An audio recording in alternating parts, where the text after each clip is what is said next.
Greetings and welcome everybody to Finding the Force L1, 4 Steps into the Vortex. And this is class 5, which is your final step into the vortex. This is Courtney Hale, and I'm also known as the UrbanShamin. You can find a lot of information at findingtheforce.com. So again, it's really important, and I've said this in every class, for those of you who've started, remember to read along about the sacred wheel. By now, if you haven't done already, then go to findingtheforest.com and download it so you have the foundations for moving forward. If anyone is interested, just go ahead and send them to this page and they can download the guide and find out more.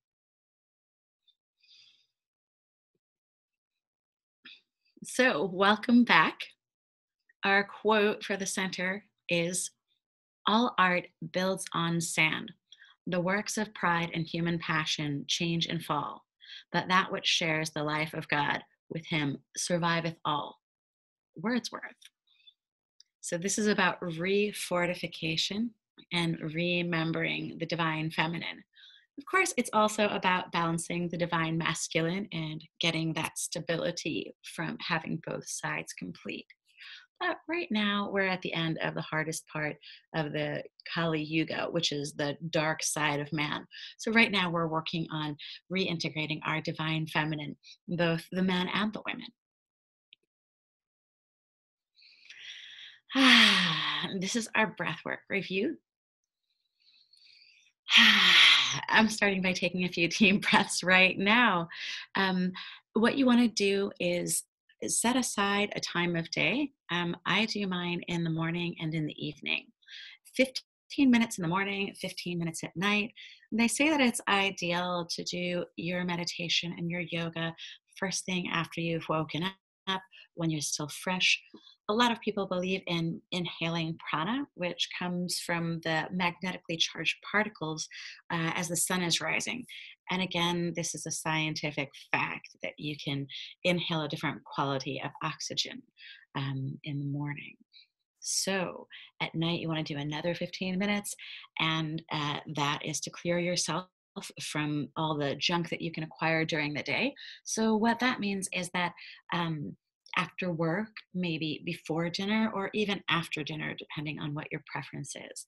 But we try not to do our meditation at a time when we're prone to falling asleep. So, inhale light and exhale junk that you don't need anymore. Put your feet on the floor and make sure to sit up straight, okay? You want to really feel your hips, spread and solid on the ground or in your seat, and your feet flat on the floor. Inhale through the top of your head and exhale into the earth. Inhale light back up and release. Exhale. You want to imagine a light shining down on top of you, and this is the infinite potential power and peace of the universe. And you release your thoughts, let those things pass by like clouds, and see that the sun is always there. And from the sun, we inhale that chi, or that prana, that light. We want to do this technique at least 10 times before you continue on to your journaling and exercises for your homework. It is so important that we be accountable for that journaling and for this daily work and for all of these studies and the group participation, because the more you give to it, the more you're going to get out of it. And we really want you to be successful. So these are the things that to date you should have done. You can see this folded up piece of paper, a medicine wheel diagram, all the way to the left, and you can put in your own descriptions. By now I've made like 10 different diagrams of the sacred cross or the medicine wheel, and I just keep on seeing it in different ways. It's new every time, and there are some beautiful diagrams here that my associates have added in, which is wonderful. Water has consciousness, so don't forget to write something beautiful on your water containers. So, have you been using your wheel this week? I'm looking forward to chatting for a few minutes afterwards or hearing from you in whatever way, either chatting with us in the box on Facebook or sharing your journal in your group work. We'd like to hear about what you've been journaling. So now we're going to review the sacred wheel. I'm so excited. We're stepping into the vortex today. All this work that you've done by now. And if you haven't done it, you should go back and do it, because if you don't put four legs on a table, it's not going to stand up in the same way. So you really need to have some level of understanding of all these four different directions in front of you. East is where the sun rises, fire. South is where the earth is beneath you. West, water. North, air. And the happiest place is in the center. This is the place where we come home to ourself, but it's a higher aspect of ourselves. It's creator, it's the infinite power that we are when we connect with that force. So, in the last class, we looked at North, which is winter. By now, you should have gone over this.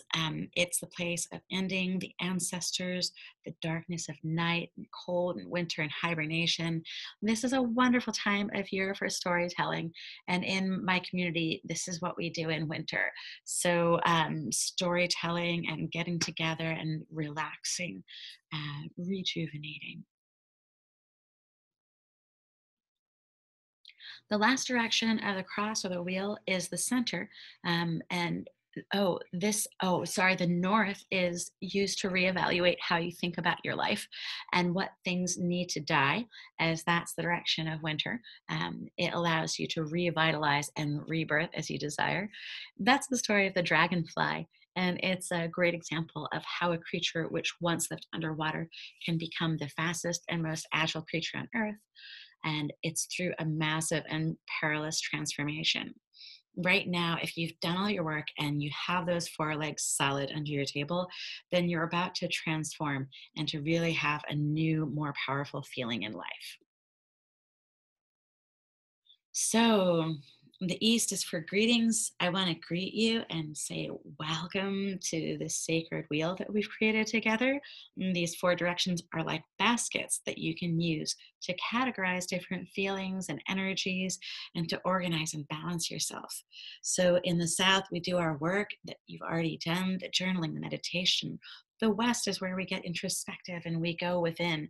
And the North is the feeling of completion, of understanding the structure behind the manifestation, which is life. So we're going to step into the vortex. The center, the vortex, and the force. It's eternity, the space between infinity, 0 point energy, unconflicted behavior. It's the flow, the Tao, divine source, and Tao De. In order to begin to understand the power of balancing the four directions of the sacred wheel, we should look at a progression of circles and understand some of the basic principles of sacred geometry. Here we have a diagram of two circles. The point represents source before self-awareness. The circle is source after awareness. It put up a boundary, equidistant all around it, in order to find itself, and it creates the atom. The second circle is the awareness of other. The slit in the middle is the Vesica Pisces, which is your place of power. It's the overlap between the two circles. In the second diagram, we see the center or the vortex, which is what happens when you put four circles together at once. They form a space that is all of them and also nothing at once. One of the characteristics of the vortex is being infinite possibilities, unconflicted behavior, the place of miracles. So we've got these mind apps which order you. The mind apps are games that allow you to have fun and relax while debugging. These mandala apps debug and order your mind computer to allow for high-speed transfers from higher self. So we're going to try it right now. This is the last of the labyrinths, and so it represents the vortex, the abyss. It's a piece of all four of these elements, just as this particular place is on the tree of life, known as Dot, it has four angels protecting it from either corner. So you can see that this mandala is actually a combination of the four that came before it. All right. So get in a comfortable position and begin with your breath. We're going to inhale and exhale.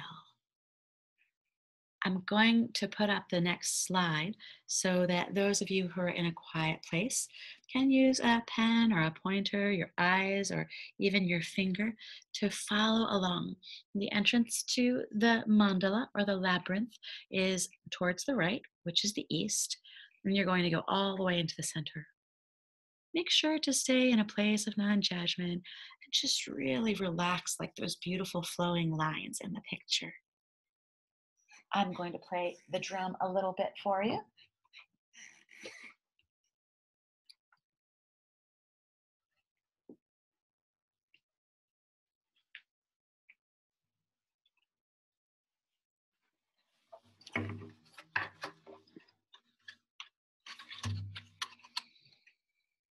Get ready to have a nice drum journey.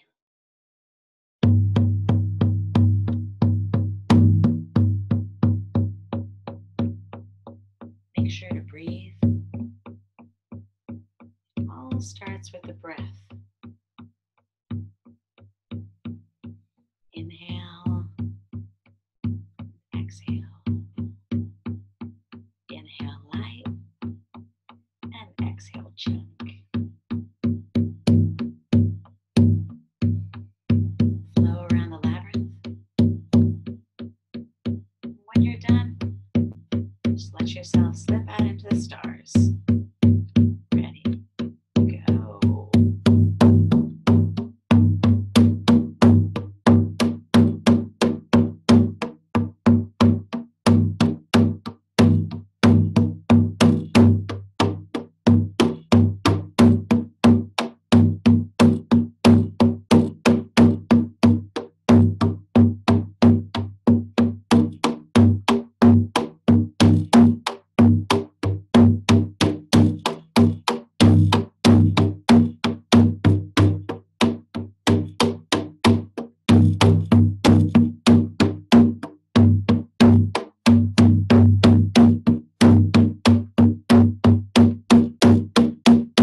So always make sure to breathe yourself all the way back into your body.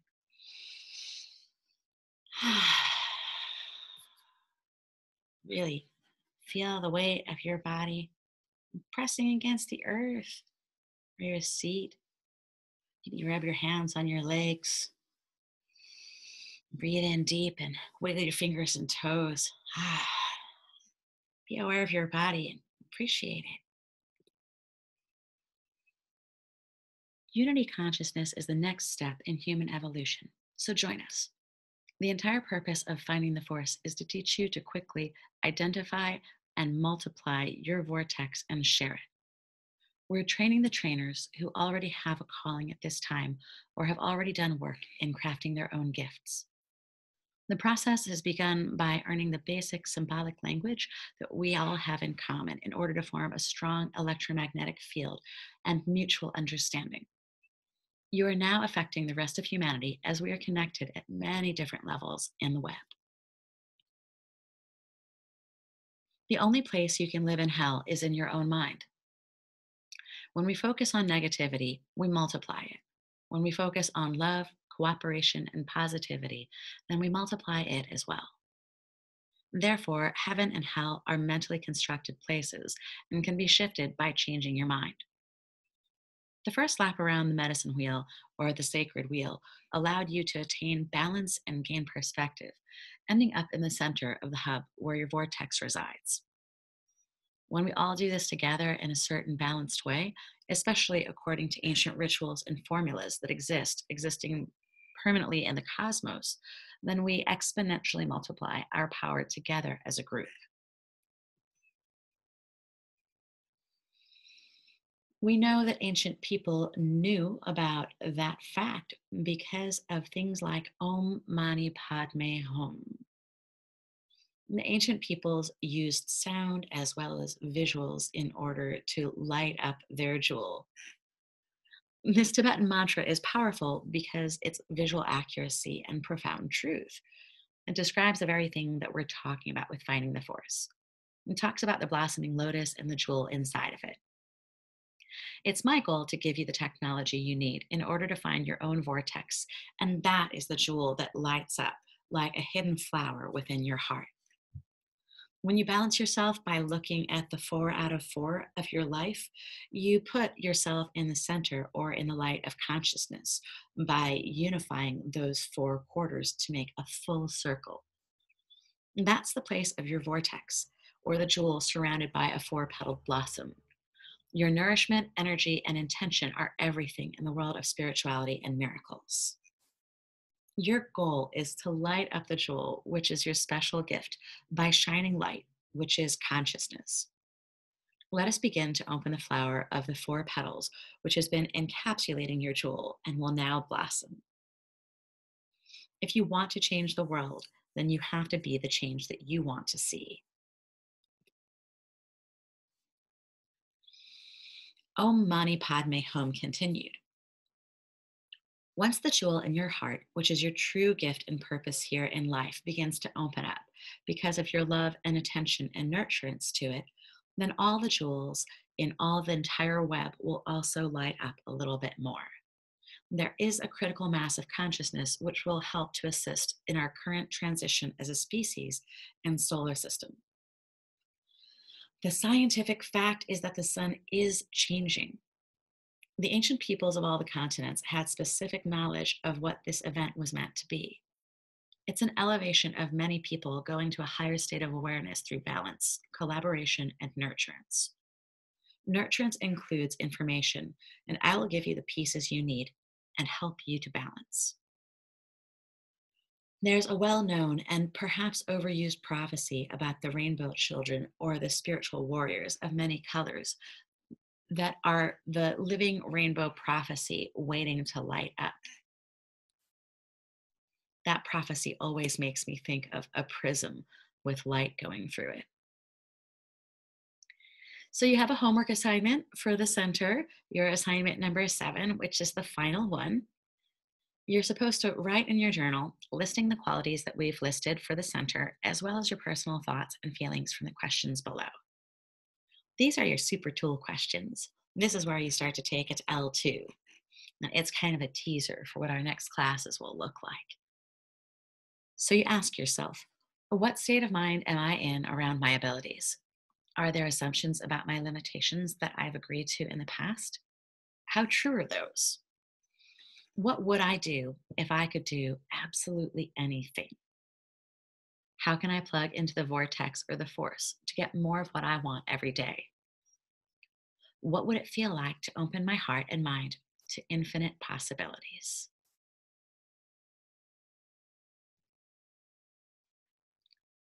Finding the force. Conclusion. The center, the vortex, or the force is the place of infinite possibilities, of quantum mechanics, where your mind has access to a wide range with practice and manifestation, has access to a wide range of possibilities. There's a lot of big words in this paragraph.